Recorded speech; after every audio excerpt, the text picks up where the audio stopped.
নবাব বাহাদুর, আপনাকে উদাস উদাস লাগছে কেন? শরীর ঠিক আছে তো? খুব ক্লান্ত লাগছে।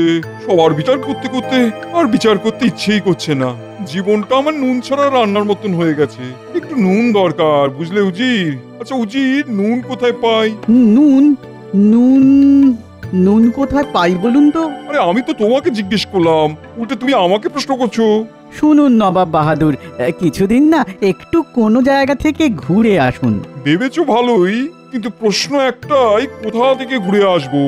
আলুনো জীবনে নুন, বিষয়টা মনে রেখে তুমিও ভাবো, আমিও ভাবি। কোথায় যাই, কোথায় যাই? মনে পড়েছে, মনে পড়েছে। পড়েছে? বাবা বাবা বাবা বাবা বাবা! আমরা দুজন কৃষ্ণনগরে যাব। মহারাজ কৃষ্ণচন্দ্রই হলো আমাদের নুন। কৃষ্ণনগরে খবর পাঠাও, আমরা দুজনে আসছে রবিবার কৃষ্ণনগরে যাচ্ছি। চলো চলো, এই কৃষ্ণচন্দ্রকে জ্বালাতন করে আসি। আমাদের পাঞ্চে জীবনে নুন হলো গিয়ে কৃষ্ণচন্দ্র। গোপাল, এই কাজ করতে করতে বড় একঘেয়ে লাগছে। চল এই একঘেয়েমি কাটাতে এই কাছে পিঠে সবাই মিলে ঘুরে আসি। একটু নির্মল বাতাস প্রাণ ভরে গ্রহণ করি। কি বলো মন্ত্রী? এই তা কোথায় যাওয়া যায়?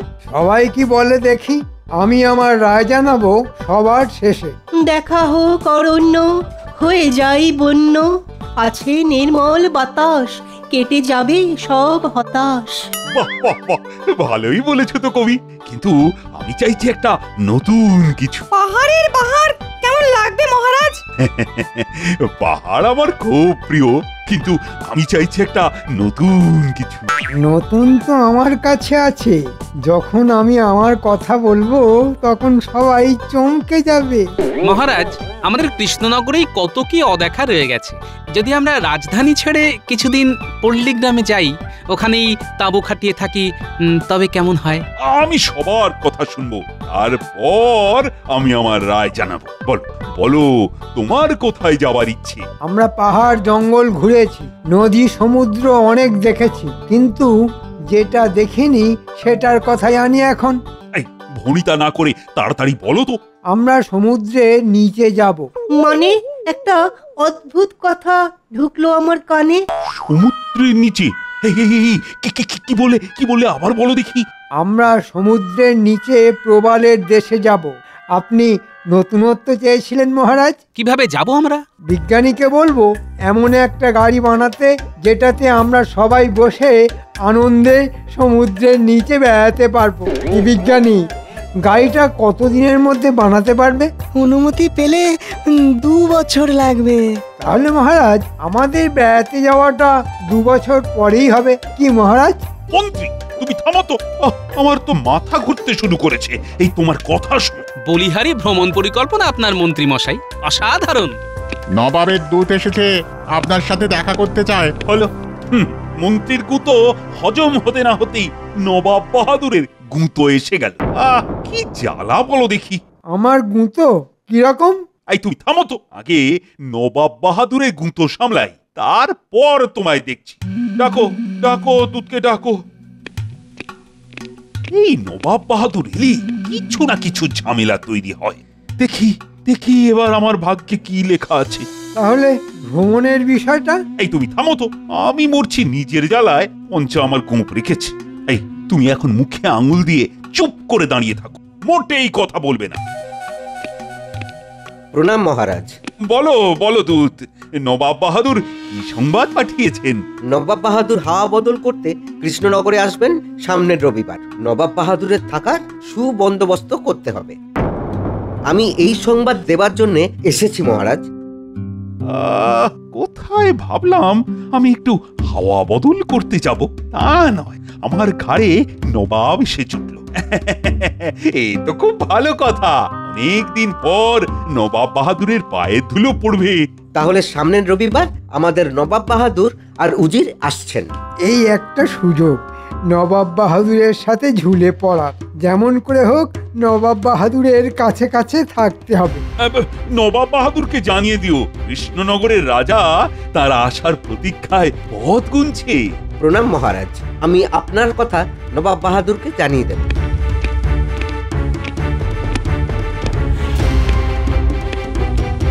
আবার কি মতলবে আসছেন কে জানে। হ্যাঁ, ওনার তো আর শয়তানি বুদ্ধির শেষ নেই। নবাব যত বুনলি হোক না কেন মহারাজ, আপনার বাঘা তেঁতুল গোপাল আপনার পাশে সব সময় আছে। তা তো আমি জানি গোপাল, তুমি তো ভরসা। বাঘা তেঁতুল গোপাল আছে মহারাজের পাশে, তাই তো কৃষ্ণনগরবাসী সর্বদাই হাসে। সাধু সাধু সাধু। নবাব বাহাদুরকে বলে গোপালকে এখান থেকে তাড়াতেই হবে। খেলে নাও গোপাল, খেলে নাও রবিবার পর্যন্ত।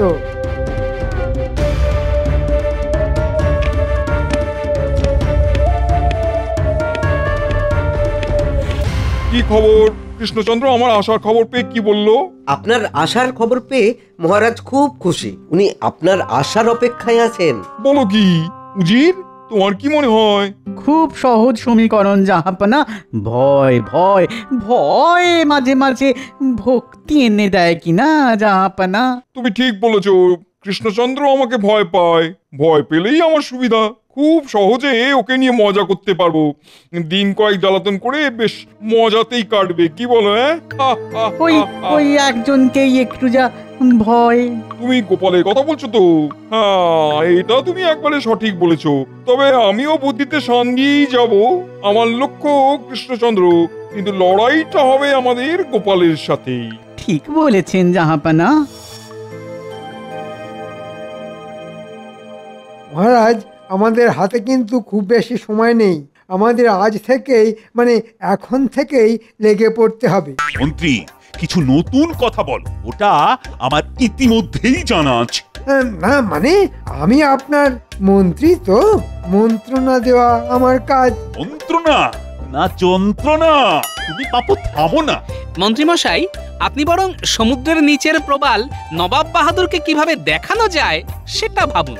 নবাবকে নিয়ে সঙ্গে প্রবল দেখুন রঙ্গে। গোপাল, নবাব বাহাদুরের যাবতীয় দায় দায়িত্ব তোমার। দেখবে কোনো কারণে নবাব বাহাদুর যেন অসন্তুষ্ট না হন। সভাকবি, তুমি এমন একটা কবিতা লেখো যা শুনে নবাব বাহাদুরের মনটা যেন খুশিতে ভরে ওঠে। আমি একটা লিখেছি মহারাজ, শোনাবো? শোনান সভাকবি। হে নবাব বাহাদুর, আপনার আগমনে পূর্ণ হৃদয়পুর, খুশিতে মাতল সব কৃষ্ণনগরবাসী, দেখতে পাবো মোরা আপনার হাসি। চমৎকার, অসাধারণ, ভাবাই যায় না। এই সুন্দর কবিতার জন্য তোমাকে আমি 100 স্বর্ণ মুদ্রা উপহার দেব। আমাকে মহারাজের বিশ্বাস পেতেই হবে। মহারাজ, আমাকে কিছু দায়িত্ব দিন। আমাকে ক্ষমা করুন। কেন কেন? গোপাল তো বলল সমুদ্রের নিচে প্রবাল দেখানোর কথা। মহারাজ, ক্ষমা করুন। না না, তোমাকে আমি ক্ষমা করতে পারলাম না। আর কখনো আমি কোনো ভুল করব না, কথা দিলাম। আর একবার সুযোগ দিন, একবার মহারাজ, একবার। ঠিক আছে ঠিক আছে, তুমি খাওয়া দাওয়ার দায়িত্ব নাও। দেখো, এই কিন্তু শেষ সুযোগ। একবার তো নবাবের কাছে যাবার সুযোগ পাই, তারপর নবাব বাহাদুরকে পটিয়ে আমি ঠিক একটা কিছু করে নেব। অনেক ধন্যবাদ মহারাজ। তাহলে লেগে পড়ুন, নবাব বাহাদুরের খাওয়া যাতে করে ঠিকঠাক হয় দেখুন। জানি না কি হবে। দেশি কুকুরের ল্যাজ যতই সোজা করো না কেন, সেই ঘুরে ঘ্যাঁক। গোপাল, মন্ত্রীকে যদিও আমি খাওয়া দাওয়ার দায়িত্ব দিলাম, কিন্তু তুমি সব ব্যাপারটা ভেতর থেকে দেখবে। আর মন্ত্রী, তুমি যা করবে গোপালকে জিজ্ঞেস করে করবে। আমি চাই না নবাব বাহাদুর কোনো অসুবিধের মধ্যে পড়ুন। মন্ত্রীমশাই, নবাব বাহাদুর যা খেতে চাইবেন আমাকে জানাবেন।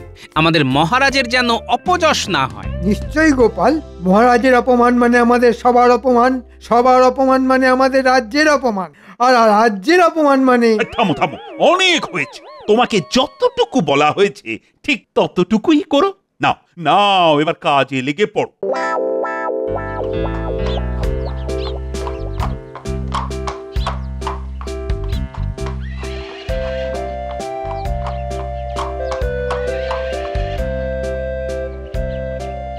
কি সৌভাগ্য আমার, আপনার পায়ের ধুলো পড়লো।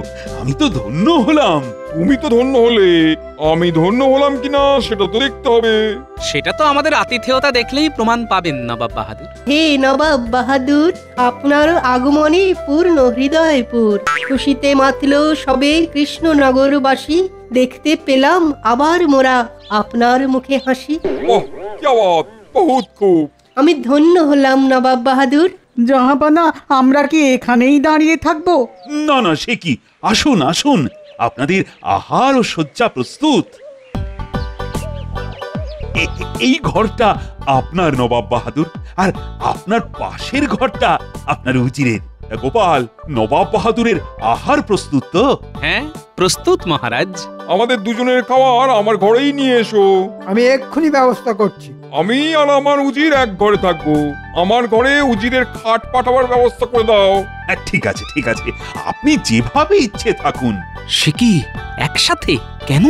নবাব বাহাদুর তার উজিরকে কত ভালোবাসে, সর্বদা চোখে হারায়, আর আমারটা খালি দাঁতে দাঁত পেশে। কপাল, সবই কপাল, কপালের নাম গোপাল।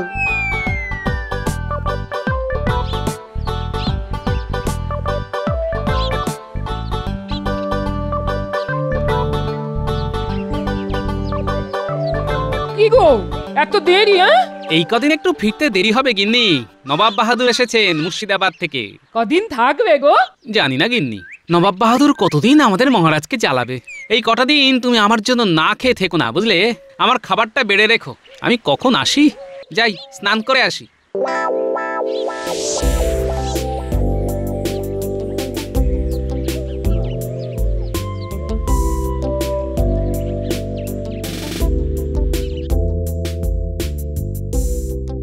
সুপ্রভাত নবাব বাহাদুর, ঘুম হয়েছিল? ঘুম কি জানি, হয়েছিল বোধহয়। কি উজির, হয়েছিল? আমিও ঠিক বলতে পারছি না জাহাপানা, তবে যেটা এখন পাচ্ছে সেটা হলো খিদে। ও, তা সকালে আপনারা কি খাবেন নবাব বাহাদুর? আমাকে দুটো সাদা বকের ডিম সেদ্ধ দেবে তো। সাদা বকের ডিম? আর ডিমটা যে সাদা বকের সেটা আমার উজির পরীক্ষা করে দেখবে। যাও, তাড়াতাড়ি নিয়ে এসো। বকের ডিম? কোথায় পাবো?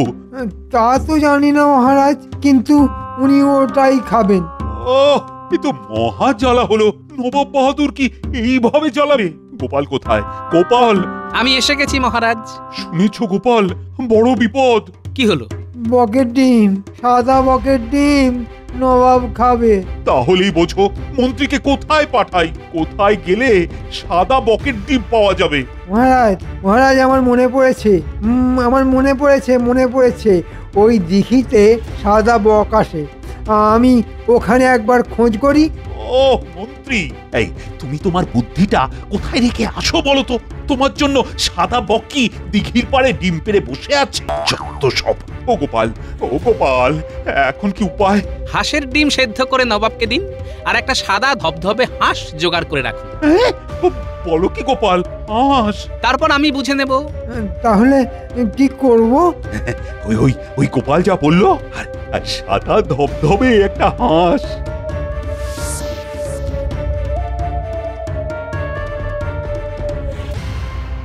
তোমার কি মনে হয় আমি বুদ্ধিহীন? এটা বকের ডিম উজির।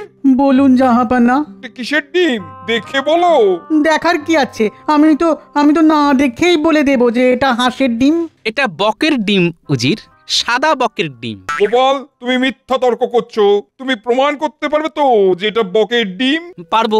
যদি এটা বকের ডিম না হয় তাহলে কিন্তু কঠিন শাস্তি পাবে গোপাল। প্রভু, গোপাল যেন এবার ফাঁদে পড়ে। অনেক কথা শুনেছি। আমি আপনার শাস্তি মাথা পেতে নেব। ব্যাস, আমার রাস্তা সাফ। এবার গোপাল নবাবের কোপে পড়ল বলে।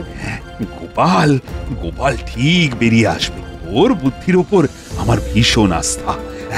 দেখাই যাক। যাও যাও গোপাল, সাদা বকটাকে নিয়ে এসো। একটু অপেক্ষা করুন নবাব বাহাদুর, আমি সাদা বক নিয়ে আসছি। বক কোথায়? ওটা তো হাঁস। আমার সোনা বক, একটু করো বক বক। জাহাপানা, আমাদের কি বোকা মানে বোকা বানাচ্ছে? নবাব বাহাদুর, আপনি তো বক পাখির ডিম খাবেন বলেননি, আপনি বলেছেন বকের ডিম খাবেন। এই হাঁসটাকে আমরা আদর করে বক বলে ডাকি, সুতরাং আপনি বকের ডিম খেয়েছেন। আমার বক বক সোনা, একটু প্যাক প্যাক করো না।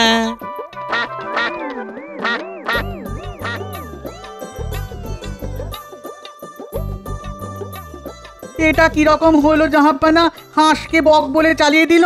হ্যাঁ, শুধু আমার কথা বলার ভুলটাকে গোপাল চালাকি করে কৃষ্ণচন্দ্রকে এই যাত্রায় বাঁচিয়ে দিল। আচ্ছা, আমিও দেখবো কত ধানে কত চাল।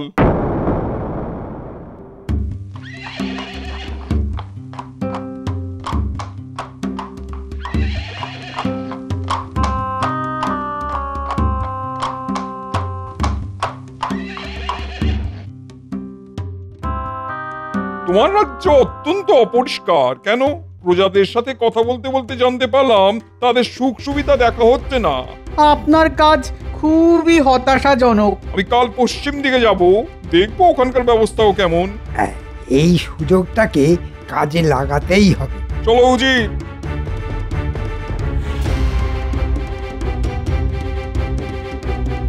গোপাল, ও গোপাল, আর তো পারা যাচ্ছে না।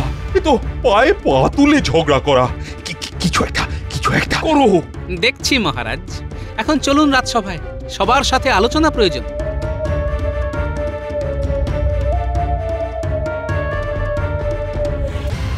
মহারাজ অভয় দিলে কিছু কথা বলি। তুমি? না না না না, আমি চাই না তুমি এর মধ্যে থাকো। তোমার উপর আমার বিন্দু মাত্র ভরসা নেই। তোমাকে যতটুকু কাজ দেওয়া হয়েছে তুমি বাবা ততটুকুই করো। নবাব বাহাদুর সকালে বাঘ, কিন্তু রাতে উনি ঘর বন্ধ করে উজিরকে নিয়ে কি করেন সেটা জানতে হবে। নবাব বাহাদুরের ঘরের বাইরে যে রাতে পাহারা দেয় তার সাথে আমাকে একটু কথা বলতে হবে মহারাজ। ও কি কিছু বলতে পারবে? আন্দাজ তো দিতে পারবে। আমার ওই আন্দাজটাই চাই মহারাজ। দেখি নবাবের দুর্বলতা কিছু বার করতে পারে কিনা। আজ রাতে নবাব বাহাদুরের সাথে আমাকে একান্তে দেখা করতেই হবে।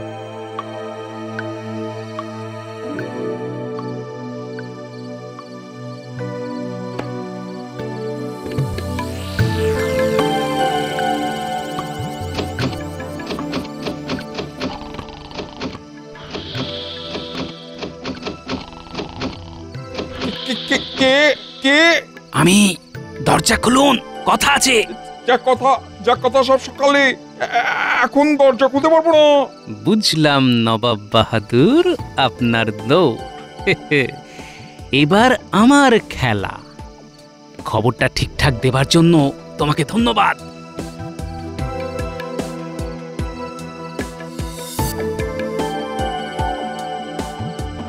এই রে, নবাব বাহাদুর রাতে দরজা খোলেন না যে, তাহলে কাল সকালেই ধরব।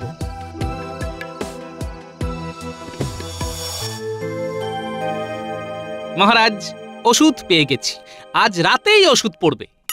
ওষুধ পেয়েছে গোপাল, ফিরবে মোদের কপাল। মহারাজ, আমি আজ একটু তাড়াতাড়ি বাড়ি যাব, আমার বানর সেনাদের খবর দিতে হবে। যাও যাও গোপাল, তোমার সেনাদের তৈরি করো।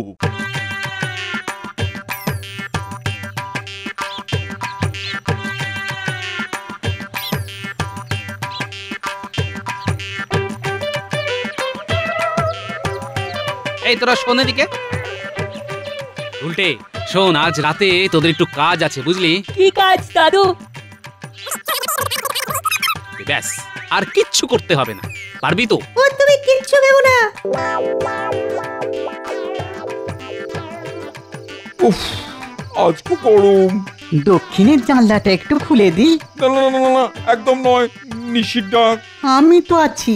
রাত হলেই মুর্শিদাবাদে ফিরে যেতে ইচ্ছে করে। বাইরে ঠান্ডা হাওয়া বইছে, সাহস করে খুলি জাহাপানা। খুলবে?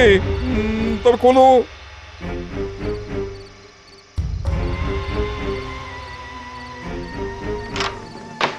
আসুন জাহাপানা, দেখুন দেখুন দেখুন, চাঁদের আলো কি সুন্দর লাগছে। সত্যি সুন্দর চাঁদের আলো। ভয় পেতে পেতে এই সুন্দর জিনিসগুলো অদেখা হয়েছিল। আজ থেকে আর ভয় পাবো না। ওটা কি উজির? মানুষের গন্ধ পাই।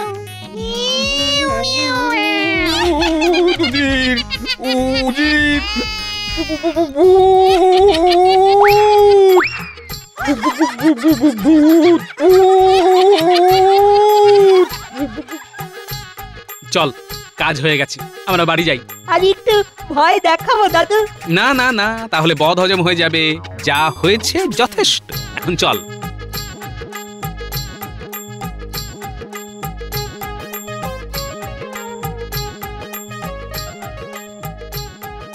উজির, আর এক মুহূর্ত নয়, এখান থেকে ভেগে পড়ো। উফ, কালকে খুব বাঁচা বেঁচে গেছি। ঠিক বলেছেন জাহাপানা, জিনে ধরলে না একেবারে জিনা হারাম করে রেখে দেবে।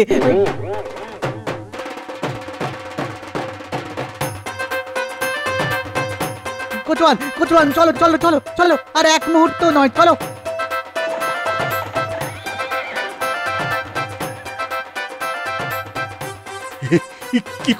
কি করে অসাধ্য সাধন করলে? মহারাজ, নবাবের ছিল ভূতের ভয়, আমি আমার বানর সেনাকে সাদা কাপড় পরিয়ে ভূত সাজালাম। একেই বলে বুদ্ধি যস্য বলং তস্য। এবারটাও ফসকে গেল। জয়